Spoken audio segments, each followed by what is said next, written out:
Yo, what's up boys? Welcome back to a brand new video. My name is Streams and today we're going to be going over this absolutely ridiculous article, and it's honestly insane that this isn't satire. Like, it's seriously hard to believe that someone would make this. Someone would actually go and make an article about Cyberpunk and claim that it is transphobic. So before we get into it, I just want to say big thanks to Decept. If he had not made a video on the topic, I probably would have never even known this article existed. But yeah, without further ado, let's get into this absolutely ridiculous article. So the title of this article is How Cyberpunk 2077 Perpetuates Transphobia and Why Gamers Are Calling It an Act of Violence. Alright, so just a fun fact, if you didn't know, I happen to identify myself as a gamer. You know, I've played a few games in my day. I mean, it still is my day, I guess. I play a lot of games, to be honest. And I assume that most of the people watching play games as well. Now, since I'm a gamer, and you guys are gamers, what's this whole thing about gamers calling it an act of violence? Where are these gamers?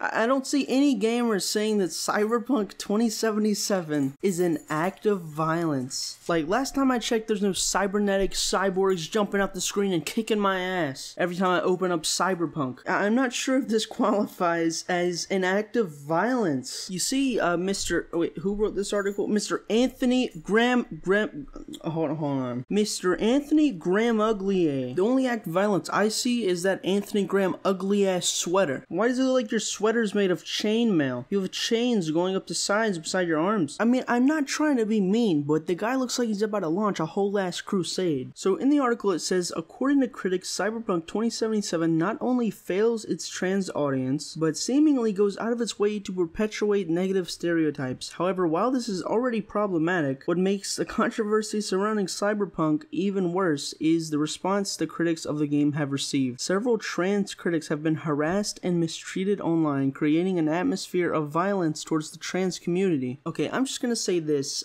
Someone not agreeing with your critique of the game doesn't mean they're creating an atmosphere of violence towards the trans community. What do you mean an atmosphere of violence? Do you know what violence is? And in the atmosphere, what are they in spacesuits flying around through the atmosphere beating the shit out of each other? These gamers have had enough, boys. They're just throwing hands at the critics. They've launched a whole ass assault on the International Space Station and shit. Like, oh my god, I can't take this seriously at all. Cyberpunk 2077 is a good game. Almost everyone agrees that it is a good game. So when you pull critiques out of your ass and spew them out on the internet when they're not based in anything like actually in reality, people are not gonna like that. That does not mean they're like making an act of or creating an atmosphere of violence. Are you getting smacked? Are you getting beat up in the streets for not liking Cyberpunk? No? Then it's not an act of violence. What? Here it says, at first, many trans players were happy with the idea that gender would not be determined by the character's genitals. However, that possible excitement turned to disbelief when gamers realized their character's gender and pronouns are not determined by genitals, but rather by voice. Only deep voice characters can be identified as male, while higher pitched characters are identified as female, which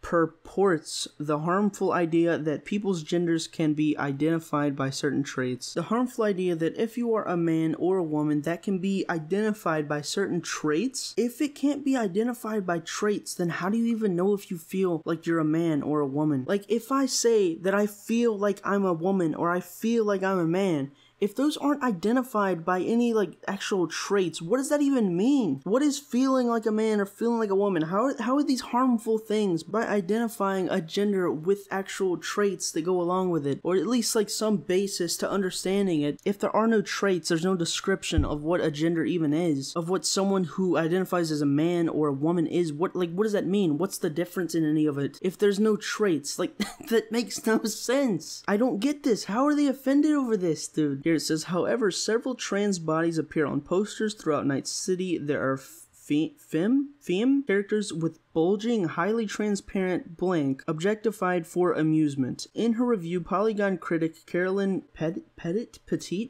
what are these words, dude? Draws attention to in-game advertisements for a drink called Chromanticore. In-game advertisements for the drink fetishize trans bodies in a way that relegates them as the other, treating them as both exotic and So I was wondering what they were actually talking about, and I did some research. I looked around through different things from the game, looked for the posters that they were talking about, and I found the poster right here on Google Images. And then I actually came across it in the game myself.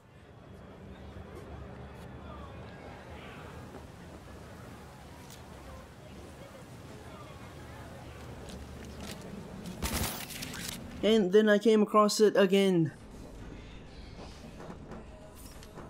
And as you can see, this woman is next to a chromanticore can, and it says mix it up, and in her I don't even know what she's wearing, whatever that blue thing is, she has a thing, a giant thing. it's like very large. Definitely doesn't look like it would fit that person, so I see what they're saying with it being comically large and objectified for amusement. Now guess what, guys, I'm not even gonna try to, like, you know, tear this logic apart and tear this argument apart, because guess who does it even better? Guess who tears this entire argument to shreds? Is it me? No, it's not me. Is it another commentary YouTuber? Nope, it's not quite it.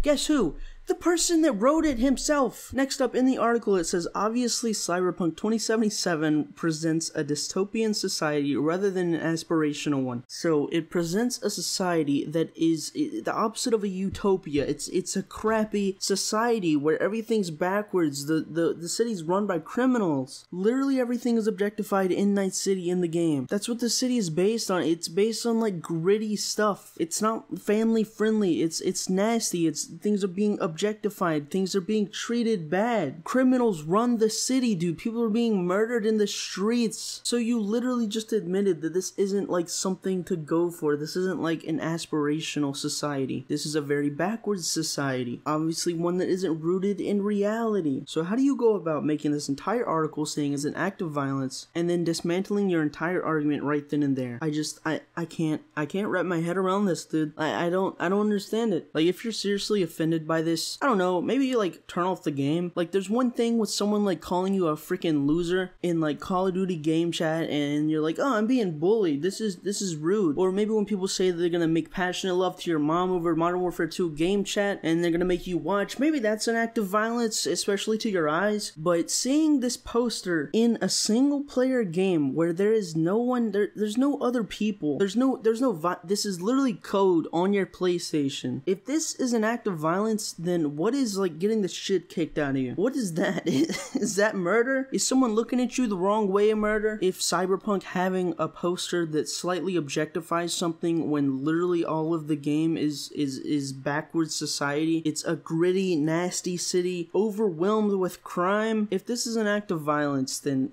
I don't even know, dude. This is just, this is too much. Well, that's pretty much it, boys. If you enjoyed, please don't forget to subscribe to the channel. It's completely free, and you can always change your mind later. And also, feel free to leave a like and turn on notifications so you never miss a stream or an upload. Follow me on Twitter at FeeForDreamsYT. Follow me on Instagram at FeeForDreams. If you want to join my Discord server, there's a Linktree link in the description below. There you can find that link to my Discord and all my socials. Yeah, that's pretty much it, boys. Thanks for watching. Hope you enjoyed. My name is Dreams, and I will see you in the next one. Peace.